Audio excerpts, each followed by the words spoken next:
Alright, so let me tell you about my dog. His name is Buddy, and he's honestly the friendliest, goofiest pup you could ever meet. He's not one of those yappy little dogs that bark at everything, but he does get excited when he sees squirrels, other dogs, or, me coming home. Our daily routine is simple. Morning walk before work. Playtime in the yard after I get home. Evening cuddles while watching TV. Buddy loves chasing his ball, rolling in the grass, and occasionally letting out a bark or two when something catches his attention. Just normal dog stuff, right? Well, not according to Karen. It all started one afternoon when I was playing fetch with Buddy in my backyard. Everything seemed fine until I heard a loud hymn from over the fence. And that's when the trouble began. So a few days after I noticed Karen watching my dog, I got a formal complaint from the HOA. Yup, an actual letter in my mailbox. The letter said something ridiculous like, "Your dog's excessive barking is disturbing the peace. Please take immediate action to prevent further noise complaints, or fines may be issued." Now, let me be clear, my dog wasn't barking excessively. He barked like any normal dog would, when the mailman came, when he got excited to see me, or when a squirrel dared to enter his backyard.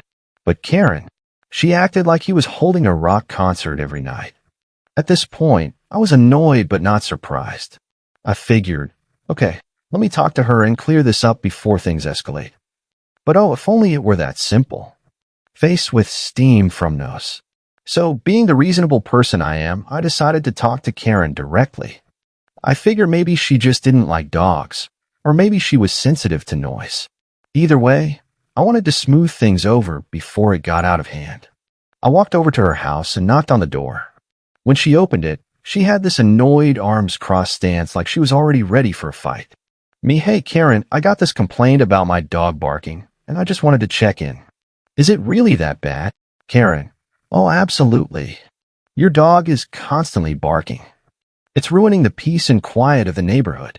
Now, let me remind you, my dog barks maybe a few times a day. Meanwhile, her wind chimes sound like a horror movie soundtrack when it's windy, but I don't complain. I get it, but he's a dog. He barks sometimes, just like any other dog. Karen, that's not my problem. You need to do something about it, or I'll make sure the HOA does. At this point, I realized something. She wasn't going to be reasonable. She didn't care about the noise, she just wanted control.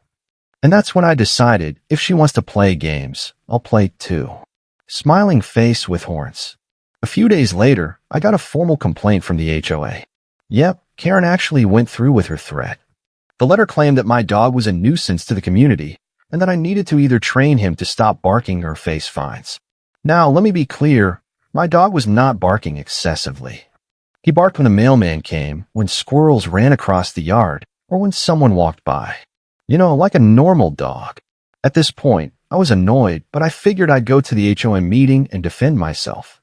So I showed up with video proof from my security cameras, showing that my dog barely barked at all compared to other dogs in the neighborhood.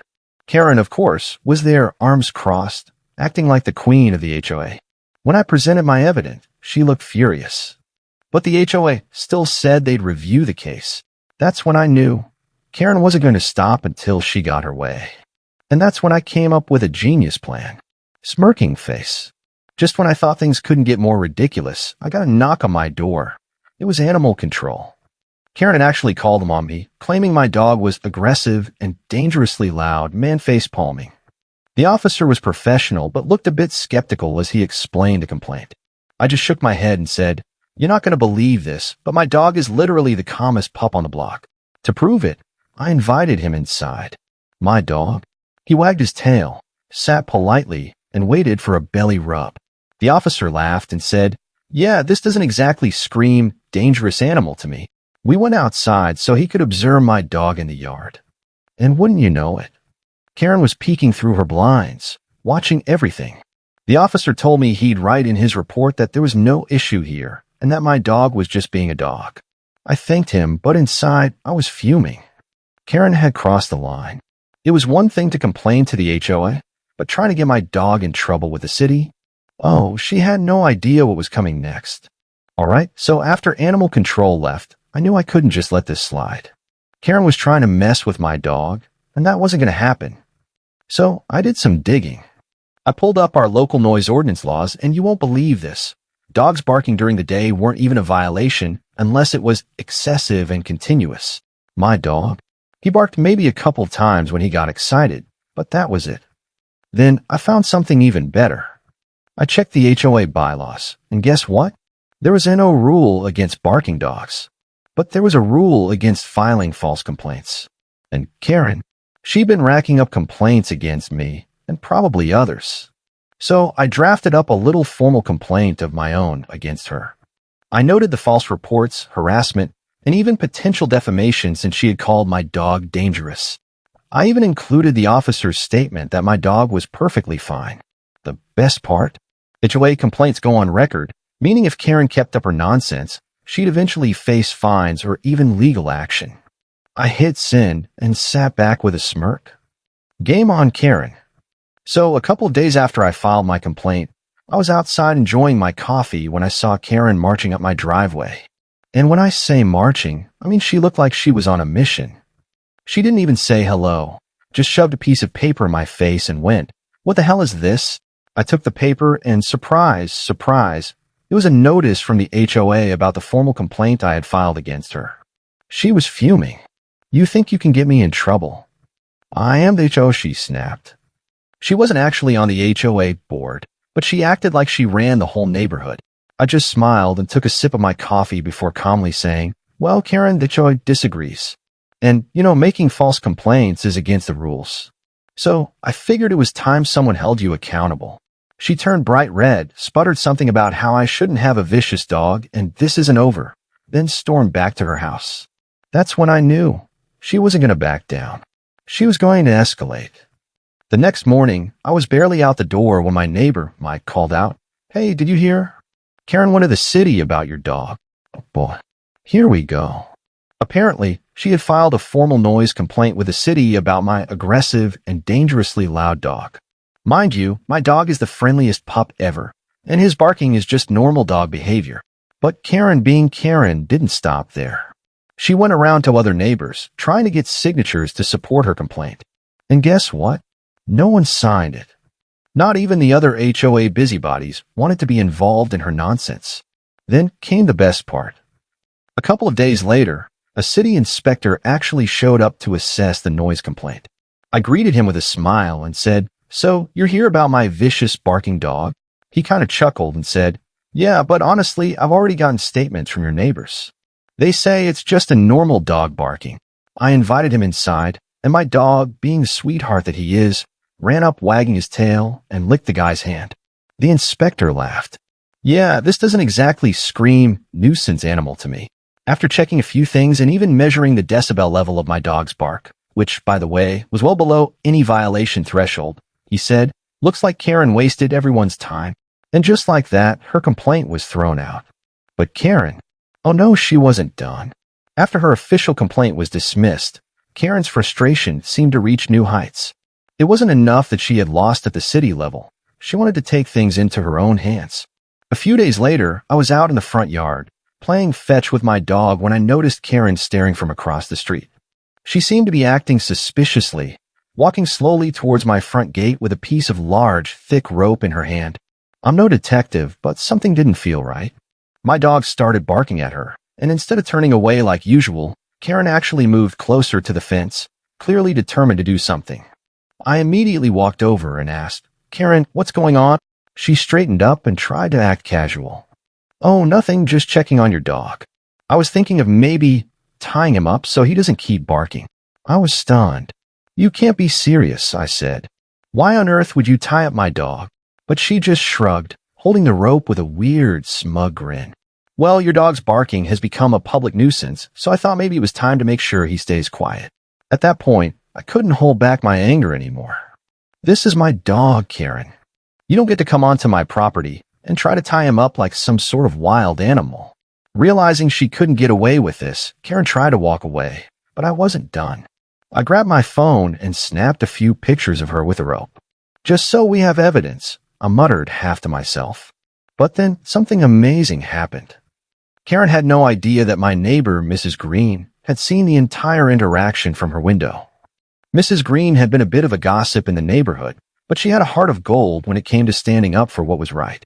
She quickly came outside, saw what was happening, and immediately called the authorities. "This woman is trespassing and trying to interfere with a harmless dog," she yelled across the street. Karen turned pale. She tried to stammer some excuse, but it was too late. The cops were on their way to handle it, and Karen quickly realized she had overstepped in a major way. To top it off, the police showed up, and after I explained everything, they took Karen's actions seriously. Trespassing and attempting to harm my pet? That's a serious offense in the eyes of the law. Karen was forced to leave my property, and the police issued a warning to her, letting her know that she would be facing legal consequences if she tried anything like this again. But that wasn't the end of it. After Karen's little attempt at controlling my dog failed miserably, she must have decided that if she couldn't get me through official complaints or illegal actions, maybe her family could take the matter into their own hands. One afternoon, I was sitting on the couch, enjoying a peaceful moment when there was a sudden knock at the door. I opened it, and to my surprise, standing in front of me was Karen's brother, a tall, burly man with a stern look on his face. "I'm John," he said in a low, gruff voice. "I've heard about your dog, and I'm here to tell you that this nonsense has to stop." I blinked, confused. "What are you talking about?" Without warning, he launched into a tirade, accusing me of neglecting my dog and disturbing the neighborhood. He was absolutely adamant that my dog's barking was affecting the entire community, despite the fact that no one else had actually complained. "You don't know how this looks," John said, crossing his arms. "You can't just let your dog run wild, and you need to keep it quiet. People have lives to live, and they shouldn't have to be constantly disrupted by that barking." I tried to explain calmly that dogs bark, and mine was well cared for and loved. I didn't have any control over the natural behavior of an animal, especially one who was friendly and well-behaved otherwise. But John wasn't having it. He went on about how I was irresponsible, and that Karen had asked him to step in and help with the issue. I could see this wasn't just about the dog anymore. Karen had gathered her troops, and now she was involving her family to try and intimidate me into submission. As he continued to talk over me, I could feel my blood pressure rising, but I kept my cool. "Listen, John, I understand your concerns, but my dog is not the problem. Karen is the one who is harassing me and trying to take things too far." John sneered. "I don't care about your excuses. It's clear to me that you're not doing the right thing by your dog or your neighbors. We're taking action." Suddenly, Karen appeared from behind him, holding her phone in her hand. She had called animal control, claiming my dog was a danger to the neighborhood because of its barking. She told me she had already filed a report and that animal control was going to take care of it. That was when I knew I had to take immediate action. I didn't want to escalate things any further, but if I didn't act now, I could lose my dog. So I calmly said, "You know, Karen, I've had enough of this. I'm not letting you or anyone else bully me or my dog. If you want to go this route, I'll make sure you regret it." At that moment, I stepped inside and called my lawyer, who specialized in animal rights. I explained the entire situation and let him know what was happening. He assured me that Karen's actions were completely illegal and that she could be facing serious legal consequences if she continued to interfere with my dog's well-being. I then decided it was time to fight back, not just to defend myself, but to protect my dog. I started gathering evidence of Karen's harassment, including documenting her calls to animal control and photos of her standing in front of my house trying to provoke the situation. Meanwhile, I contacted animal control directly, explaining my side of the story and requesting they send an officer to evaluate the situation. I made it clear that my dog had never been a danger to anyone. It was unfair for Karen to keep making these false claims. Karen didn't know it yet, but I was ready for battle. I wasn't going to let her dictate how I lived my life or how I took care of my dog. But that wasn't the end of it. After everything had escalated with Karen and her brother, I knew I had to prepare for something bigger. But what I didn't expect was Karen's next move. A few days after my phone call with animal control, I received a letter in the mail from Karen's attorney. My stomach sank as I opened the envelope, only to find that Karen had decided to take me to small claims court. The accusation that I was endangering the safety of the neighborhood with my dog's constant barking, and she was demanding compensation for emotional distress, claiming that the noise had been causing her significant stress. I was taken aback. Small claims court for a barking dog? Seriously? It became clear to me that Karen wasn't just trying to solve the problem. She was now out for revenge, trying to drag me into legal trouble and force me to either pay her or stop having a dog altogether. I couldn't believe the extent she was going to just to get me to give in. But at the same time, I wasn't about to back down. I called my lawyer again, and we discussed the situation in detail. He told me that Karen had no legal grounds to take me to court. Noise complaints were one thing, but making a claim of emotional distress based on something like barking? That was completely baseless. Still, my lawyer advised me to prepare for the worst-case scenario. We would need to show evidence that Karen's actions were not only unjustified but harassment in the worst way. This meant gathering everything from witness statements to video footage, and even talking to the people who lived nearby to get their side of the story. On the court day, I was feeling a mixture of frustration and resolve. It didn't make sense to me that Karen was willing to go this far over something as trivial as barking, but I knew this was the only way to end it once and for all. As I arrived at the courthouse, I could feel the tension in the air. Karen was already there with her attorney, looking smug. I couldn't help but feel a sense of irony. This was all over a dog barking. The case started, and it quickly became evident that Karen had no real evidence to support her claims. Her lawyer tried to present a few vague arguments about how the barking had ruined the peace of the neighborhood, but there was nothing concrete. They hadn't even talked to any of the neighbors directly. Then it was my turn to present my side. I explained the entire situation, showing evidence of how I had tried to handle the situation peacefully before Karen escalated things. I also presented character references from neighbors who testified that my dog was well-behaved and not disruptive. My lawyer brought in a video recording of the time Karen had been standing outside my house, provoking the dog and trying to make it bark for her own agenda. It was clear that she was trying to manipulate the situation. After I presented all my evidence, I could see the judge starting to get visibly frustrated with Karen's lack of solid proof. In contrast, it was clear that I had done nothing wrong and that Karen had simply been looking for any excuse to harass me. Karen was starting to get desperate. She started rambling on about how much stress the barking had caused her, but it was clear that she was just throwing out baseless claims now. The judge didn't seem impressed, and I could tell that Karen was losing her grip on the case. At that point, I knew the tide had turned in my favor. The judge asked Karen one final time, "Do you have any real evidence of the distress you're claiming?" Karen stammered but ultimately said, "Well, I don't have exact proof, but I can feel it. I feel it every day." The judge sighed and turned to me. "It's clear to me that this case is based on a personal conflict rather than any real legal issue. I'm ruling in favor of the defendant." It was over.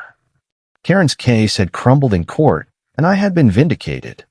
But that wasn't the end of the story. Karen's reaction was just as dramatic as the whole situation had been. After the judge ruled in my favor, I thought it was finally over. I expected Karen to slink away and leave me alone for good. But instead, she completely lost it. As the judge announced his decision, Karen's face went red with anger, and I could literally see steam coming out of her ears. Her attorney looked equally defeated, and they exchanged a few hurried words before Karen stormed out of the courtroom. I sat there, feeling a sense of relief wash over me. Finally, the constant harassment, the ridiculous complaints, the court case, it was all behind me. But little did I know Karen wasn't done yet. As I was gathering my things, ready to leave the courthouse, I heard her yelling at the top of her lungs down the hallway. My heart sank. I thought to myself, this woman just won't quit, will she? Karen was standing at the courthouse doors, loudly complaining to anyone who would listen, bashing the judge's decision and ranting about how I was still somehow at fault. She was seething, and I could tell she wasn't going to back off just because the court had ruled against her. Then things took a turn that I could not have predicted. Karen, in her rage, flung open the courthouse doors and tried to run after me. But before I could even process what was happening, she charged at me, shaking her fist in the air, and screamed, "You haven't heard the last of me." People around us started to stare, some even pulling out their phones to record her public tantrum. I stood there, unsure of how to react. This was completely out of hand. This wasn't the behavior of someone who just lost a legal battle. I was about to leave, but at that moment, I could feel the weight of the situation creeping back in. Karen was out of control, and I couldn't afford to let her make a scene like this. I calmly turned to face her, but before I could speak, Karen started accusing me of all sorts of outlandish things. "You think I'm going to just let you get away with this?" she shouted. "You're a terrible neighbor. You deserve to have that dog taken away." I had had enough. I took a deep breath, stepped forward, and said calmly, "Karen, this is over. The judge ruled in my favor, and you're only making yourself look worse. I'm not going to let you drag me through more drama." For a moment, it seemed like Karen might calm down, but then in an act of pure rage, she turned and slammed her hand against the courthouse door. It was loud enough to make everyone around us jump. "I will never let you off the hook," she screamed, now shaking with fury. "You think this is over? I'll find another way to make you pay." I stood there for a few seconds, completely stunned by her outburst. I could hear whispers all around me as other people tried to figure out what had just happened. And then, with a final snarling glare, Karen turned and stormed off, her heels clicking loudly on the courthouse steps. As I stood there in the aftermath, I couldn't help but think how strange it was that someone could be so consumed by petty grievances that they would go to such extremes. But I knew one thing for sure: Karen's attempt to make my life miserable had backfired. Now, all I wanted was to move on. But I had a feeling Karen wasn't done with me yet. After the court case was officially closed, I thought the whole ordeal was finally behind me. I expected things to settle down and return to normal. After all, the legal system had sided with me. But just when I thought the storm had passed, I received a strange letter in the mail a few weeks later. The envelope was thick, marked with a large official seal. When I opened it, I was stunned to find a formal cease and desist letter from Karen's lawyer. It read as if she was gathering all her energy for one final attempt to ruin my life. The letter demanded that I immediately stop all activities with my dog in the yard and threatened me with legal action if I didn't comply. At first, I couldn't believe what I was reading. Karen had already lost in court, and yet she was coming at me with another legal threat. What could she possibly want this time? I immediately realized that Karen wasn't just trying to mess with my life. She was trying to intimidate me into submission. This was her way of saving face, attempting to control the situation despite losing in court. It was clear now that she wasn't capable of accepting defeat. After reading through the letter, I decided I wasn't going to be intimidated this time. I wasn't about to let her manipulate me into giving in. Instead, I had a better idea. It was time to turn the tables. I contacted my attorney, who was familiar with the situation, and explained Karen's latest move. We discussed our options and agreed that the best course of action would be to respond with confidence, and in a way that would make Karen realize she had no power here. I drafted a letter to Karen, using legal language but with a decisive tone. I explained that the court had already ruled in my favor, and that Karen's demand was baseless. But I didn't stop there. I added a few more points that would drive the message home. In the letter, I also reminded her that any further attempts to harass or intimidate me could result in serious legal consequences. I wasn't just responding to her. I was setting the boundaries once and for all. Then I did something unexpected. I countered her cease and desist with my own legal request. I formally asked for her to cease any further harassment of me and my property, emphasizing that her actions were exhausting my time and resources. I also mentioned that if she continued to send these kinds of letters, I would take legal action to ensure that she would be held responsible for her actions. Once I had finalized the letter, I sent it off to her lawyer, making sure to keep copies for my own records. It felt empowering, like I was no longer on the defensive. Karen probably thought this was just another battle she could win by throwing more paperwork my way. But this time, I wasn't going to be caught off guard. I was ready to stand my ground, and I could feel a sense of relief knowing that I had taken control of the situation. A few days passed without any word from Karen. I figured she was either reconsidering her actions or plotting something new. Either way, I was prepared. But then, just when I thought I could breathe easy again, I received a phone call. It was her lawyer.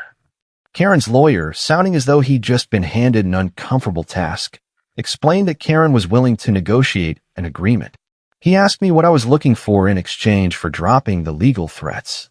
At this point, I realized that Karen was finally backed into a corner. She had no choice but to try to come to the table. I didn't waste any time and made it clear that I wasn't interested in playing her game anymore. I explained that any further actions on her part would result in me taking legal action for harassment. I wasn't going to settle for anything less than a complete end to her efforts to disrupt my life. In the end, the phone call ended with no real resolution, but I was satisfied. I had proven that I wasn't easily intimidated. Karen's attempts to silence me with threats had failed, and now she had to face the reality of the consequences if she kept going. But this wasn't the end of the story. It was just another chapter in our ongoing battle. After the cease and desist incident, I thought I'd finally had enough of Karen's nonsense. I'd already taken a legal route, defended my rights, and made it clear that I wasn't going to back down. However, Karen's desire to control and manipulate those around her wasn't finished yet. Weeks after the cease and desist letter debacle, I began to notice some strange things happening in the neighborhood. My friends and neighbors started to mention little comments, almost as if they were hinting at something I wasn't aware of. Some had heard that I was a bad neighbor.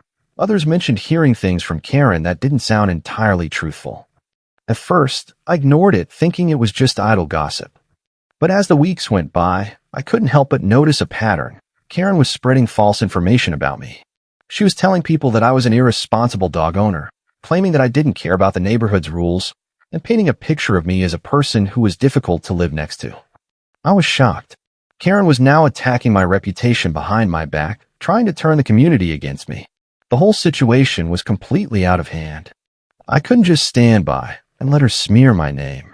I knew I had to do something to expose the truth, to show everyone what Karen was really like. But I also realized that I couldn't do this alone. I needed help to set the record straight. I decided to go public. I reached out to my neighbors directly, talking to them about Karen's behavior and explaining the whole situation. I shared what had been happening with me and the harassment I'd been facing. I didn't want to make myself look like a victim, but I needed people to understand that this wasn't just a one-off incident. This was part of a larger pattern of Karen's manipulative behavior. When I talked to the neighbors who had heard the rumors, I made sure to present everything with clarity, giving them the facts and providing proof of the incidents. I didn't just defend myself, I also called out Karen's actions for what they truly were, a campaign of misinformation and slander. To my surprise, a lot of my neighbors came to my defense. They had seen the truth all along but hadn't known how to address it. Many of them were also fed up with Karen's behavior and had witnessed her making other attempts to control the neighborhood and its residents. Some admitted that they had been afraid of confronting her, but now they understood that Karen was using manipulation tactics to bully others into compliance. I even managed to get in touch with a few people who had witnessed Karen's earlier antics, like the incidents with my dog barking and the constant complaints. They confirmed what I had suspected. Karen had been targeting me, but I wasn't the only one. There were other neighbors who had been dealing with her relentless demands and criticisms. This was more than just my battle now. It had become a community effort to stand up to Karen. But I still needed to make sure that everyone understood the full extent of what she was doing. I took it upon myself to gather all the evidence I could, from emails and text messages to photos and any other documentation I had from the previous incidents.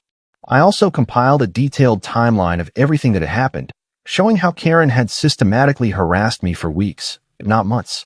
At the same time, I made sure to reach out to local news outlets to see if they'd be interested in covering the situation. I wanted the story to go public, not out of spite, but because I knew that exposing Karen's behavior was the only way to protect myself and my reputation. If the truth was out there, people would know who the real problem was. The news station was interested, and soon enough, the story started to make its rounds on social media. The entire community was talking about Karen, and it didn't take long for people to realize that her behavior wasn't just an isolated incident. It was like a wake-up call for everyone who had been too afraid to speak up. Neighbors who had been reluctant to confront Karen now had the courage to share their own stories. They began to post their own experiences with her, how she had tried to control their lives, how she'd spread lies, and how she made everyone's lives miserable. The response from the community was overwhelming. People were tired of Karen's antics and were finally standing up against her. Some even joined forces to make it clear that her behavior wouldn't be tolerated anymore. As the story gained traction, Karen started to realize that she was no longer in control. The public scrutiny, the community's backlash, and the mounting pressure were finally getting to her. The walls she had built around herself were starting to crumble. And just when I thought Karen couldn't make things worse, she did something that no one saw coming. After weeks of exposure and growing backlash from the community, Karen found herself backed into a corner. The truth was out there, and everyone now knew about her manipulative tactics, her obsessive complaints, and her relentless desire to control others. People who once feared her now openly voiced their frustration, and it was clear that Karen's reputation had taken a massive hit. But Karen wasn't going down without a fight. She was the type of person who would never admit defeat, no matter how wrong she was. Instead of backing off, she decided to double down on her narrative, But this time, she made a huge mistake. One day, I received a message from Karen. It was a long, dramatic text, full of accusations and twisted claims about everything that had happened. According to her, I was the one who was harassing her, and she painted herself as the victim in this entire situation. She claimed that the community had been manipulated by my lies, and that I had caused her so much stress that she was on the verge of a breakdown. But what really stood out to me was one particular part of her message. She had threatened to take legal action against me for defamation, claiming that my statements about her had ruined her reputation and caused her emotional distress.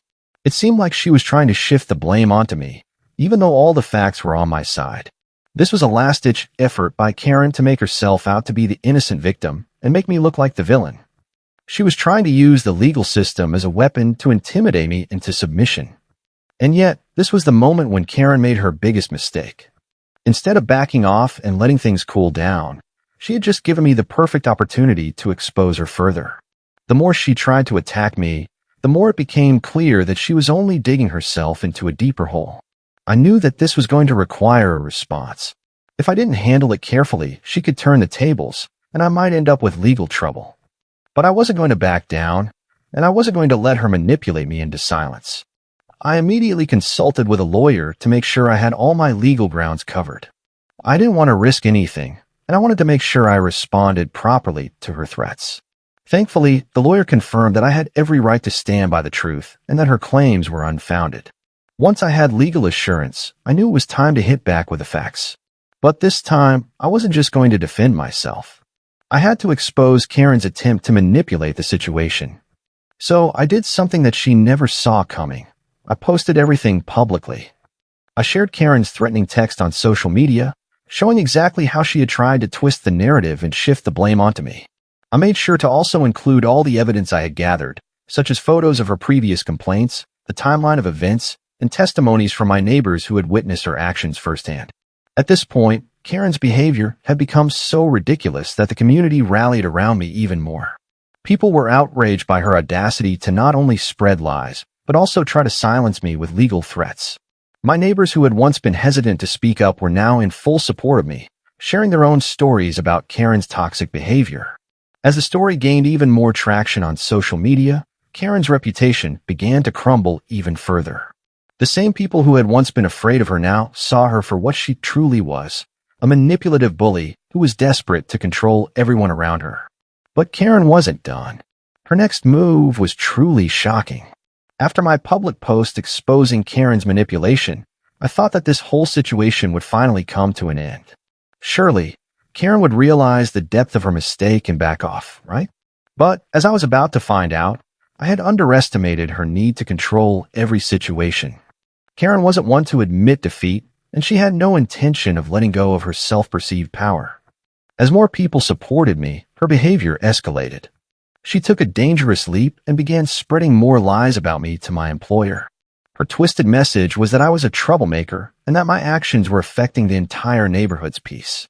She even claimed that I was harassing her and other residents, hoping to get me into serious trouble at work. At first, I couldn't believe it. How far was she willing to go to ruin my life? Was she really going to drag my professional reputation into this?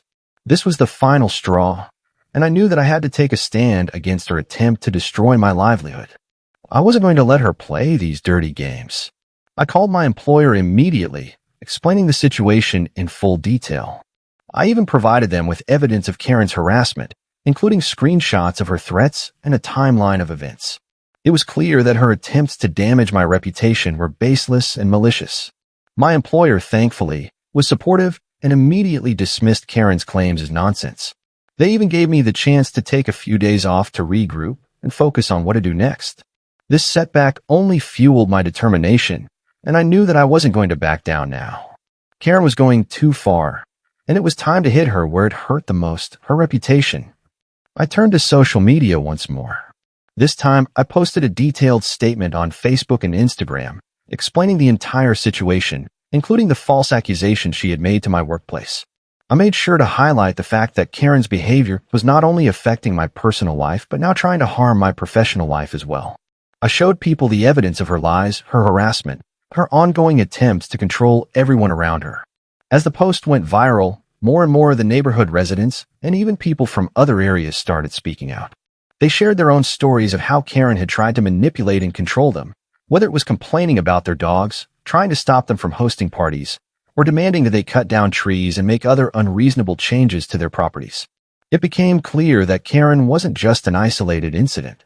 She had a long history of bullying people, and now everyone knew her for who she truly was. The support I received from the community was overwhelming. People were speaking out, not just for me, but for everyone Karen had ever tried to control.